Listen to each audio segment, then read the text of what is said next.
Après une première étape courte et nerveuse, la deuxième étape promet d'être plus âpre. 342 km de spécial. Avec donc les dunes au programme.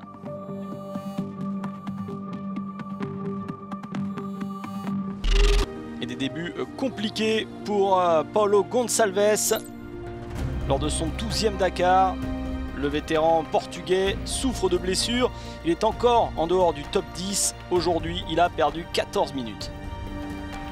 C'est à peu près la même chose pour Xavier De Soultret, qui a perdu 20 minutes sur les 2 premières étapes. Le pilote Yamaha vise le podium. Il va devoir cravacher sur les prochains jours. Il termine 13e aujourd'hui. Voici quelques spectateurs qui profitent du soleil péruvien.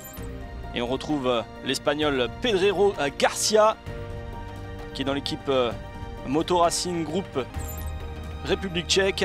L'Espagnol a une demi-heure de retard. On retrouve Lorenzo Santolino chez Sherco, l'ancienne équipe de Pedrero, 13e au général.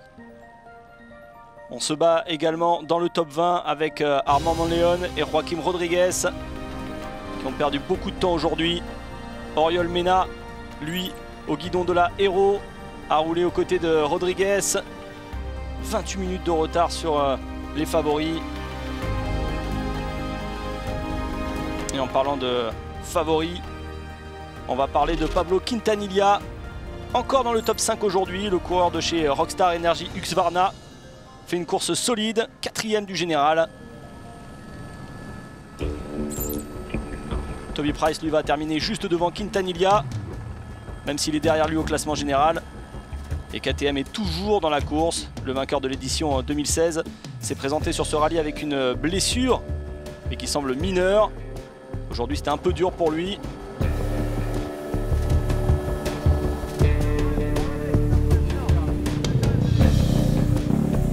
C'était un peu plus dur pour mon poignet qu'hier. On essaye de contenir un peu tout le monde. On essaye de maintenir les écarts pour voir ce qui va nous attendre derrière. Joan Barreda est arrivé en 3e position. Il conserve la tête du général. Il a remporté la première étape ce lundi. Le pilote Honda a pu suivre les traces des voitures aujourd'hui. Il n'a perdu qu'1 minute 41 secondes sur le vainqueur. Très bon début pour l'Espagnol, déterminé à améliorer son meilleur résultat. C'était une 5e place en 2017. La bataille devant, c'était notamment avec Ricky Brabec de chez Honda et Matthias Walkner de KTM. Ils se sont disputés la victoire d'étape. L'Américain a mené une bonne partie de la journée, mais le champion sortant est allé décrocher l'étape pour seulement 22 secondes. Je voulais pousser fort aujourd'hui, c'est ce que je vais faire tous les jours, peu importe ce qui pourra se passer demain. Pour ce qui est d'être intelligent et d'avoir une stratégie, je sais pas, je veux juste gagner le plus possible de temps et espérer arriver surtout au bout de ce Dakar. Wagner a envoyé donc un message à ses rivaux, il remporte sa 4e victoire d'étape sur le Dakar. L'Autrichien est en train de mener la danse pour l'équipe KTM. Mais la route est encore longue. Je ne sais pas si c'est une bonne décision d'attaquer aussi fort. Je dois regarder notamment sur mes lacunes ce que je peux faire. Je n'ai pas pris beaucoup de temps en plus, mais c'est bien d'avoir une victoire d'étape. Il y aura d'autres journées bien plus longues. Comme d'habitude, très peu de différence entre les meilleurs pilotes. 3 minutes et 24 secondes entre Walkner qui est premier et Quintanilla qui est 5e. Adrien Van Beveren sur sa Yamaha perd 9 minutes alors qu'il se classe 7e. Barreda compte désormais 1 minute 31 d'avance sur Walkner, tandis que Brabec est à 2 secondes plus loin.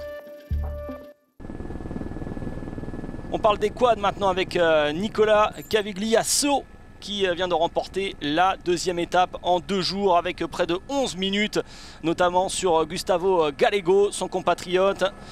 Gavigliasso est en train de faire un petit peu ce qu'a fait Ignacio Casale l'année dernière, c'est-à-dire truster toutes les victoires d'étape et assommer la course. Et il peut faire mieux que l'année dernière, sa 2e place.